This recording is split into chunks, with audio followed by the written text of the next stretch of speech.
Alors voilà, il est temps de passer à notre troisième grand thème de la journée. Après les risques politiques, après les nouvelles routes de la soie, nous nous penchons maintenant sur ce qui fait déjà le quotidien des entreprises, même si l'on n'en a pas encore mesuré toutes les conséquences, et pour cause. La digitalisation est au cœur de la nouvelle révolution industrielle qui se déroule sous nos yeux.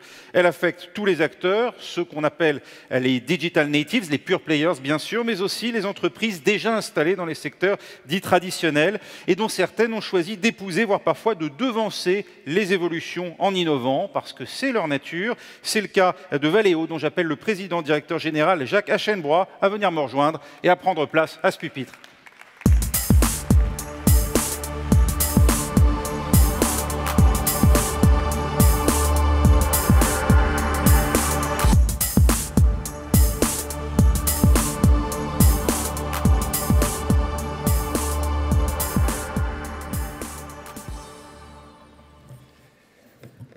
Bonjour. La vie est pleine de paradoxes. Un des paradoxes, c'est le CES. Vous savez que chaque année, les grands du digital ou de l'électronique se retrouvent à Las Vegas. Et depuis 5 ans, nous, à Valeo, on y va. Et Las Vegas est devenu finalement l'un des salons de l'automobile les plus importants au monde. La semaine dernière, la semaine d'avant, donc il y a une dizaine de jours, on a présenté tous nos produits. Des voitures qui roulent toutes seules, qui se garent toutes seules, des choses où l'électronique et le digital sont très intégrés dans les produits qu'on montrait à nos clients. Mais on profite aussi de Las Vegas pour présenter d'autres produits, et on a présenté une voiture électrique basée non pas sur des moteurs très fort voltage, très haute puissance, mais sur des petits moteurs qui ressemblent à des alternateurs un peu plus gros, ce qu'on appelle le 48 volts au lieu de 300 volts, 400 volts, etc. Et ce qui a fait le buzz, c'est cette voiture électrique 48 volts. Tout ça pour vous dire que, finalement, ce qui est en train de se passer au niveau mondial aujourd'hui, ce sont de vraies révolutions technologiques dans beaucoup de domaines.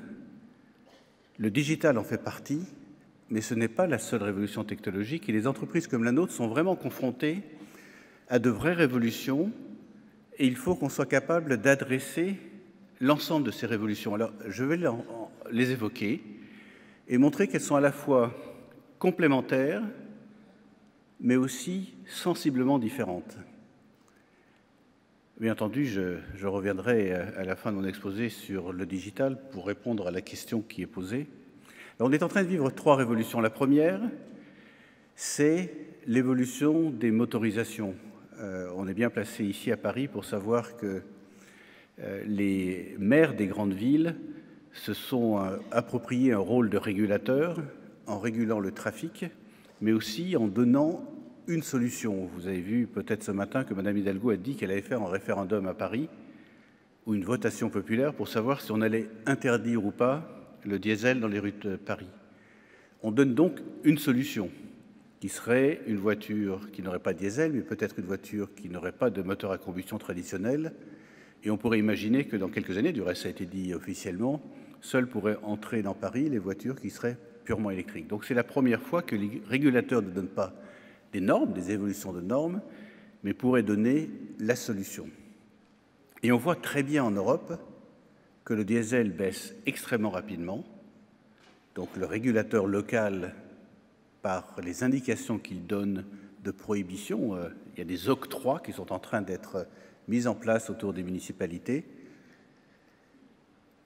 entraîne une baisse extrêmement rapide du diesel, mais les États, qui restent des régulateurs, qui, eux, ont tendance à lutter contre le réchauffement climatique, continuent à vouloir baisser les émissions de CO2, et donc moins de CO2, moins de diesel veut dire plus d'électrique, avec un business model qui n'est pas complètement évident, puisque pour vous et pour moi, utiliser une voiture électrique, c'est plus cher, il peut y avoir un certain nombre d'ennuis du type l'autonomie du véhicule électrique, le temps de recharge, etc. Mais on voit que le véhicule électrique est un véhicule dont le marché augmente de 50% par an. Il y a peu de marché au monde dont le taux de croissance est depuis 6 ou 7 ans de l'ordre de 50%.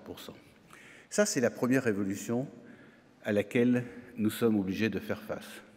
Alors pour nous, c'est un avantage considérable. Notre contenu par véhicule est multiplié par 7 quand on passe des motorisations traditionnelles vers les motorisations électriques. La deuxième révolution, dont vous avez sans doute entendu parler, sont des voitures dites autonomes. La voiture autonome, c'est par définition une voiture qui est capable de se faufiler dans les rues des grandes agglomérations toute seule, sans pédale et sans volant, qui auront bien entendu une conséquence absolument considérable en termes de confort pour vous et pour moi si nous étions capables d'avoir une voiture autonome, mais aussi pour l'ensemble des transports en commun et une flexibilisation, et j'y reviendrai dans un instant, une flexibilisation des transports en commun, parce que vous comme moi, quand on va dans les grandes villes, on s'aperçoit qu'il y a des zones entières réservées aux bus et que ces zones sont vides, et quand il y a des bus qui sont sur ces voies réservées aux bus, les bus sont vides. Donc il n'y a pas une optimisation réelle des voiries et de l'espace public réservé à la mobilité. Et vous comme moi, on est absolument convaincus que la mobilité et le développement économique sont deux choses qui évoluent de pair. Donc ça, c'est la deuxième révolution, donc la voiture électrique d'un côté, la voiture autonome. Et puis la troisième révolution, c'est là où je viens au digital, c'est cette fameuse mobilité digitale. Alors, il y a un nom d'entreprise qui est devenu un nom commun, qui est Uber, et on voit que cette ubérisation de la mobilité connaît une évolution extrêmement rapide. Et si je vous posais la question, d'abord, est-ce que certains d'entre vous utilisent Uber? En général, quand je pose la question, il y a très peu de personnes qui n'ont jamais utilisé Uber, donc je vais faire le pari que vous avez tous utilisé Uber. Mais si je vous posais la question, quelle est la plus grande innovation d'Uber? Vous me diriez probablement que c'est la capacité de commander son véhicule ou son VTC par le smartphone, la géolocalisation. Mais je ne pense pas que ce soit la meilleure ou la plus frappante des innovations d'Uber. La plus frappante des innovations d'Uber et la plus spectaculaire, c'est finalement faire comme dans les compagnies aériennes, c'est le yield management. Le prix dépend de la demande. Et vous avez certainement, vous qui utilisez Uber, la même expérience que la mienne, c'est quand il y a une demande très forte, vous devez accepter un multiplicateur du prix. Et ça m'est arrivé d'avoir, moi personnellement, un multiplicateur du prix de 2,7. Donc vous acceptez de payer beaucoup plus cher pour avoir un véhicule quand la demande est plus forte. Et quand on va rencontrer Uber, et Uber est pour nous un client potentiel, parce qu'on peut lui vendre des équipements qui lui permettront à ces véhicules de devenir autonomes, ils suivent de façon extrêmement précise ce yield management et la façon dont les prix évoluent en fonction de la demande, non pas pour maximiser le prix, mais pour au contraire faire en sorte que le service s'améliore. Donc ils mesurent le prix, mais en fait ils mesurent le temps que chacun d'entre nous met pour obtenir son véhicule. Donc c'est l'amélioration du service. Alors pour reprendre l'expression du début, la vie est pleine de paradoxes. Et on est dans une phase où le digital, c'est le nec plus ultra. C'est, pour reprendre le titre qui est affiché, c'est la digitalisation pour contrer un risque de stagnation économique. Et si je prends deux des sociétés qui sont représentatives du digital, je prends Uber d'un côté, Airbnb de l'autre, on s'aperçoit qu'il y a une résistance extraordinairement forte et un conservatisme ambiant non moins fort. Regardez les villes ou les pays dans lesquels Uber est interdit. Uber est interdit en Allemagne, Uber est pour l'instant interdit à Londres, et il y a beaucoup de villes qui tentent de limiter, voire d'interdire des entreprises du type d'Uber. Et c'est la même chose pour Airbnb. Airbnb, qui est cru comme un feu de paille, se retrouve aujourd'hui dans beaucoup d'agglomérations régulées pour l'influence néfaste qu'Airbnb peut avoir sur la disponibilité de logements, voire la concurrence sur les formes traditionnelles d'hôtellerie. Donc on est plein de paradoxes. Le premier paradoxe des entreprises comme les nôtres, mais j'ai parlé de Valeo, j'aurais pu parler de beaucoup d'entreprises. Il y a beaucoup de révolutions technologiques auxquelles il faut faire face, et la digitalisation en est l'une d'entre elles. Et la digitalisation, après avoir été considérée comme le signe du modernisme, se retrouve dans beaucoup d'endroits comme finalement le vilain petit canard et une source de dérégulation, finalement de déstabilisation des marchés traditionnels. Cela étant, la digitalisation, elle est indispensable. Et il y a deux types de digitalisation qu'il faut, à mon avis, totalement séparer. La première, c'est la digitalisation comme source d'optimisation et comme source d'amélioration de la productivité ou de la compétitivité de nos entreprises. Il y a énormément de potentiel d'économie grâce à la digitalisation. Dans nos usines, dans nos coûts administratifs. Et quand on regarde les progrès, c'est assez intéressant ce qui a été évoqué tout à l'heure, dire que le nombre de robots en Chine est supérieur au nombre de robots en Europe. On le vit exactement dans nos entreprises, mais pour deux raisons totalement différentes. En Europe occidentale, on met des robots pour économiser les coûts, pour essayer de se rapprocher des coûts de pays à faible coût, que ce soit ceux d'Europe de l'Est ou ceux de certains pays émergents. Dans le même temps, dans certains pays de l'Est ou en Chine, on met des robots pour faire face à une pénurie de main-d'œuvre. Je pense que vous savez tous que certains bassins d'emploi en République tchèque, en Pologne, en Hongrie, certains bassins d'emploi dans certaines grandes agglomérations de l'Est chinois ont des taux de chômage négatifs. Et donc, c'est un jeu de bonne taux, on se repasse le personnel d'entreprise en entreprise. Et la seule façon de faire face à la croissance qu'il y a dans ces pays-là, c'est de robotiser à l'extrême. Et pour nous, le taux de croissance de la robotisation, c'est-à-dire quand on regarde le nombre de robots pour 10 000 employés, c'est une des mesures qu'on utilise, croît plus vite aujourd'hui dans nos usines à faible coût de main-d'œuvre, donc dans des bassins d'emploi à taux de chômage très faible, voire négatif, l'Europe de l'Est et les pays d'Asie, dont la Chine, que dans les pays traditionnels de type Japon, Corée ou Europe de l'Ouest.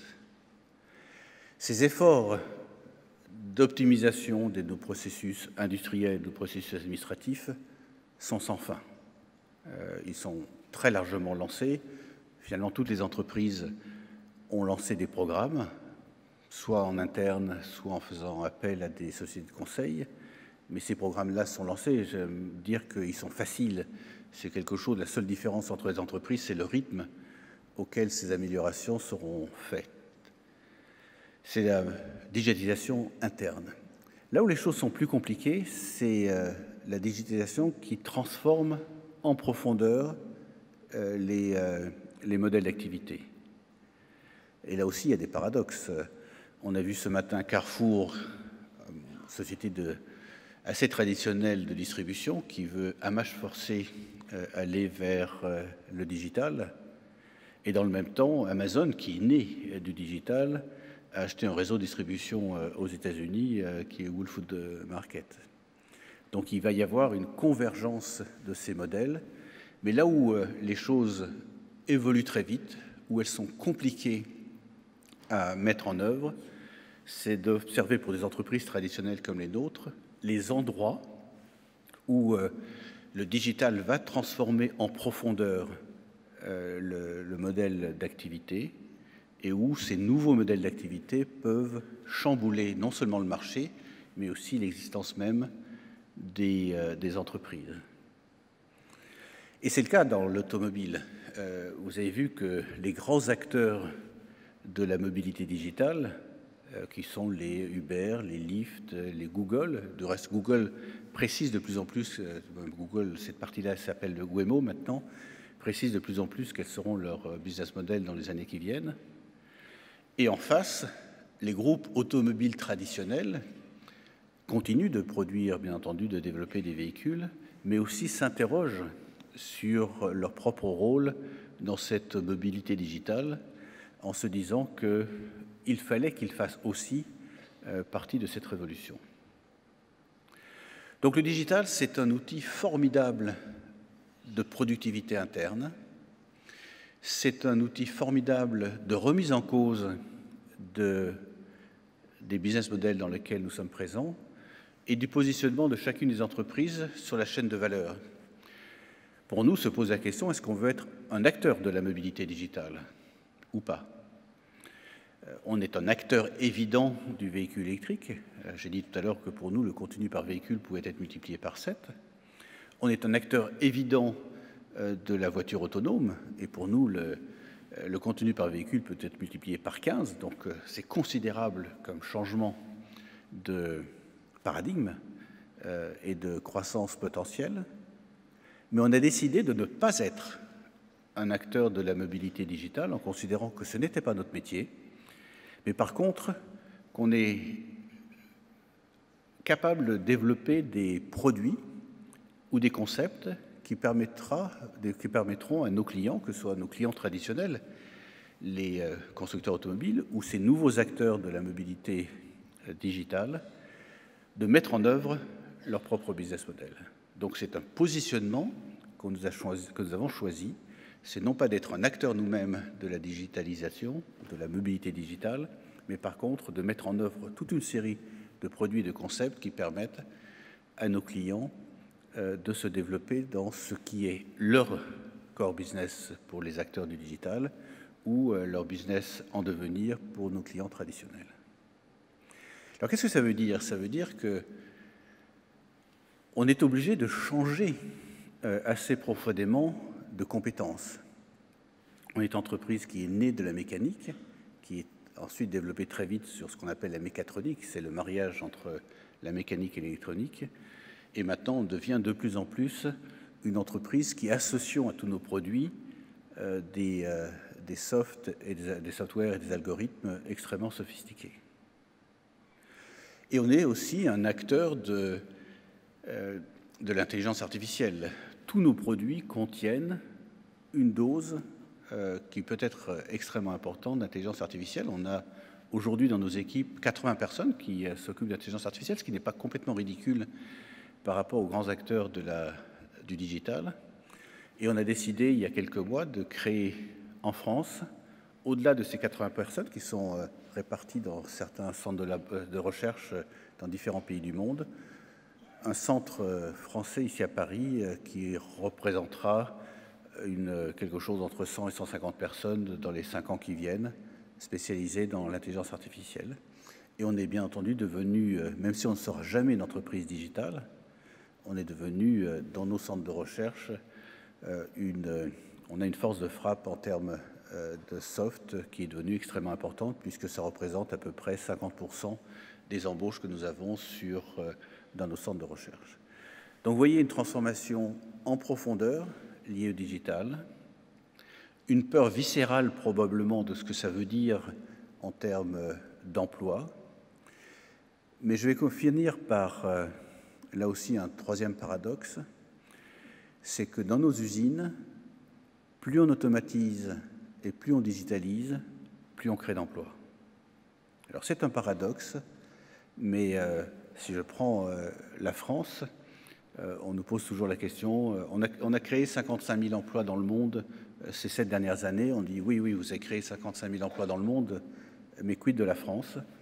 La France est passée en 3 ans de 14 000 à 17 000 collaborateurs, et on a cru de ces 3 000 personnes simplement parce qu'à marche forcée, on a digitalisé et automatisé l'ensemble de nos usines. Voilà, la digitalisation est un élément essentiel pour contrer le risque de stagnation économique, comme c'était le titre, mais je pense que la digitalisation seule ne sera pas suffisante. Il faut absolument que l'ensemble de nos entreprises fassent face aux révolutions technologiques qui sont en train d'avoir lieu. J'en ai cité 2 au-delà de la révolution digitale, celle du moteur électrique et celle de la voiture autonome, qui sont en termes en termes de produits, en termes de technologies extraordinairement complexes à mettre en œuvre.